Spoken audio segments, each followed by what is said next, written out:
Hi, class. Today we're going to read chapter 21 of Charlotte's Web, The Last Day, or Last Day. Charlotte and Wilbur were alone. The families had gone to look for Fern.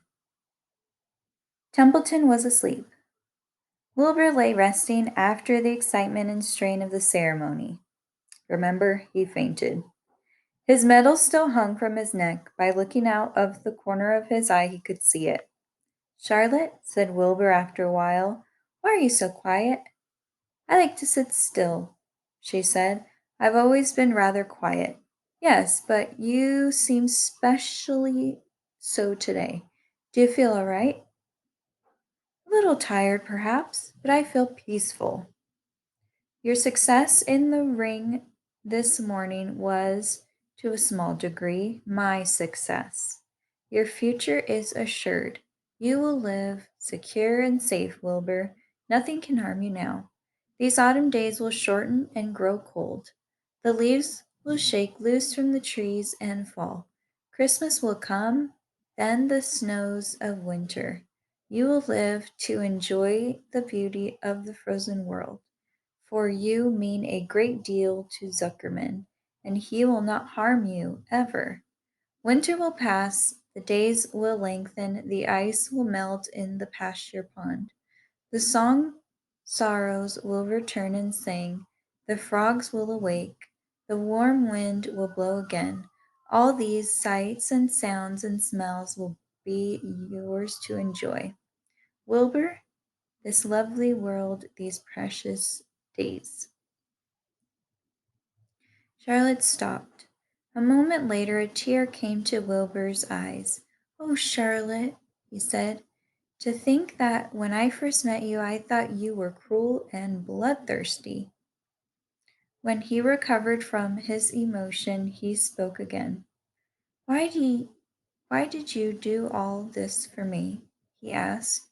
"I don't deserve it. I've never done anything for you." "You have been my friend," replied Charlotte. "That in itself is a tremendous thing. I wove my webs for you because I liked you. After all, that's a life anyway. What's a life anyway? We're born, we live a little while, we die. A spider's life can't help being something of a mess with all this trapping and eating flies. By helping you, perhaps, I was trying to lift up my life a trifle. Heaven knows anyone's life can stand a little of that." "Well," said Wilbur, "I'm no good at making speeches. I haven't got your gift for words. But you have saved me, Charlotte, and I would gladly give my life for you. I really would." "I'm sure you would, and I thank you for your generous sentiments." "Charlotte," said Wilbur, "we're all going home today. The fair's almost over. Won't it be wonderful to be back in the barn cellar again with the sheep and the geese? Aren't you anxious to get home?" For a moment Charlotte said nothing. Then she spoke in a voice so low Wilbur could hardly hear the words. "I will not be going back to the barn," she said. Wilbur leapt to his feet. "Not going back!" he cried. "Charlotte, what are you talking about?" "I'm done for," she replied. "In a day or two I'll be dead.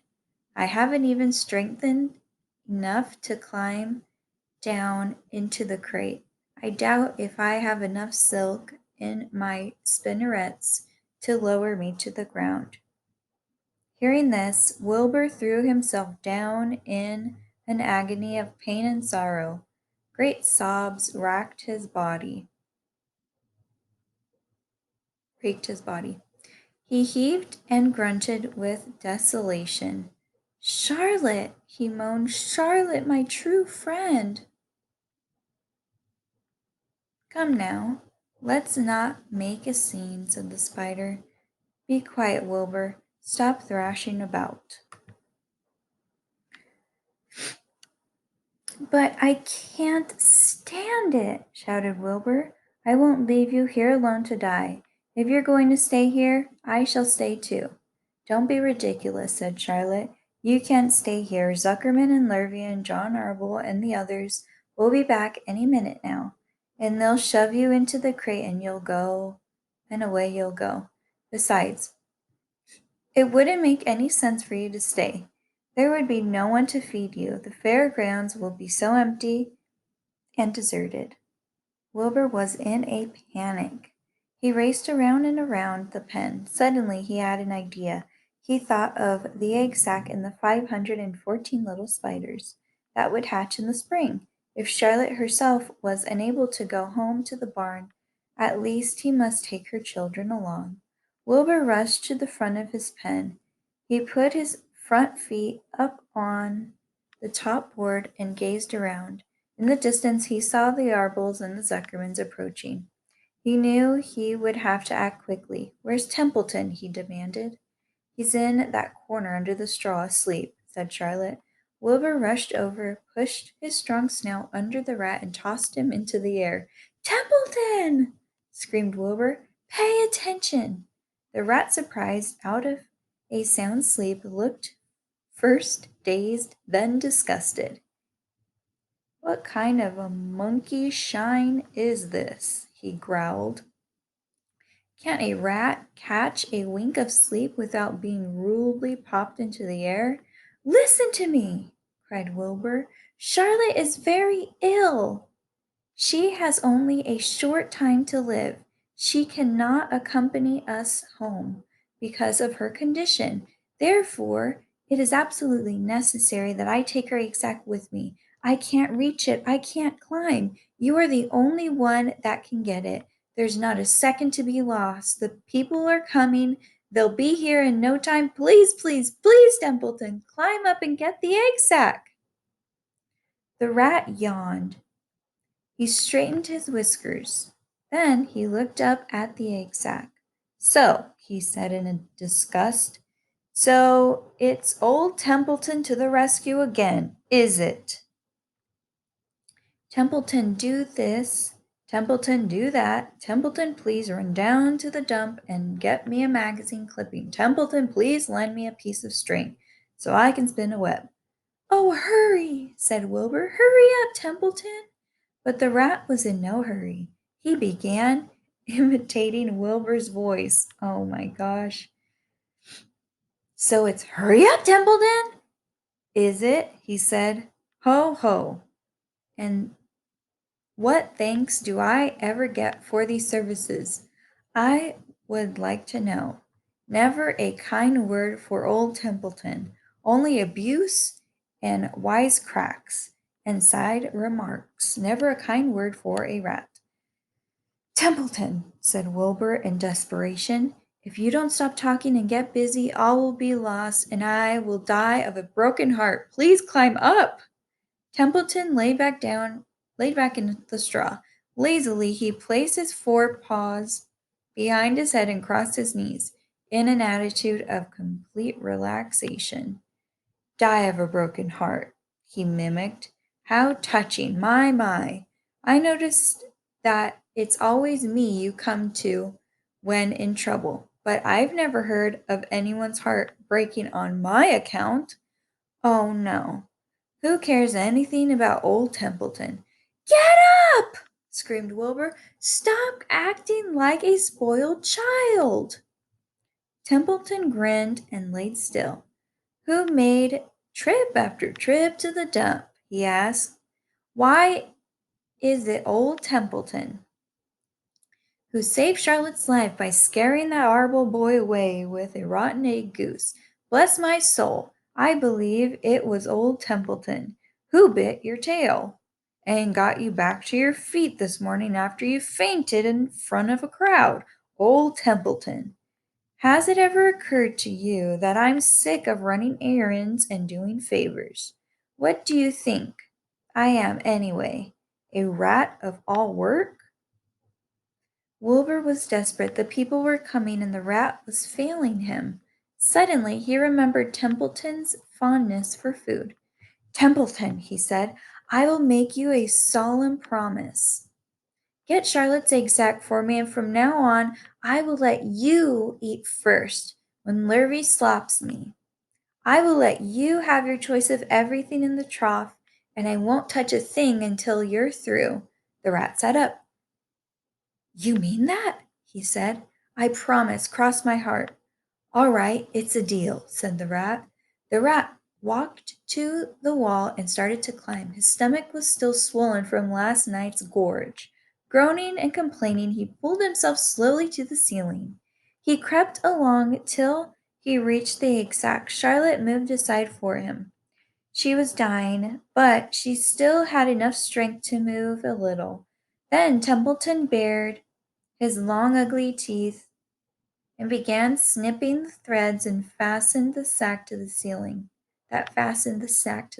Wilbur watched from below. "Use extreme care," he said. "I don't want a single one of those eggs harmed." Thrith, tough, tricks in my mouth, complained the rat.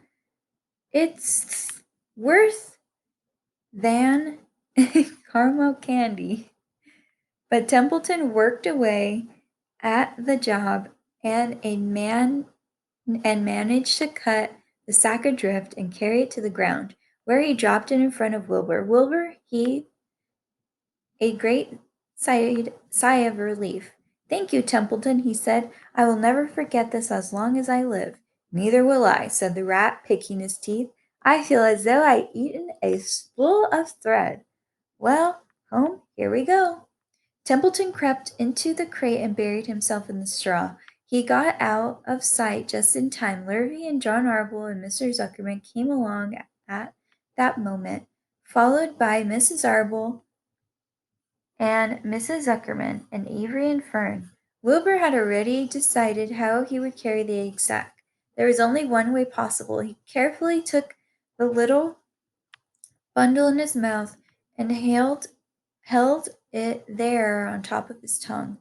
He remembered what Charlotte had told him, that the sack was waterproof and strong. It felt funny on his tongue and made him drool a bit. And of course, he couldn't say anything, but he was being shoved into a crate. He looked up at Charlotte and gave her a wink. She knew he was saying goodbye in the only way he could, and she knew her children were safe. "Goodbye," she whispered. Then she summoned all her strength and waved one of her front legs at him. She never moved again. Next day, as the Ferris wheel was being taken apart and the race horses were being loaded into vans and the entertainers were packing up their belongings and driving away in their trailers, Charlotte died. The fairgrounds were soon deserted. The sheds and buildings were empty and forlorn. The infield was littered with bottles and trash. Nobody of the hundreds of people that had visited the fair knew that a gray spider had played the most important part of all. No one was with her when she died. And that is the end of this chapter of Charlotte's Web. There is one more chapter, chapter 22, A Warm Wind, and we'll read that one next week and finish up this book called Charlotte's Web.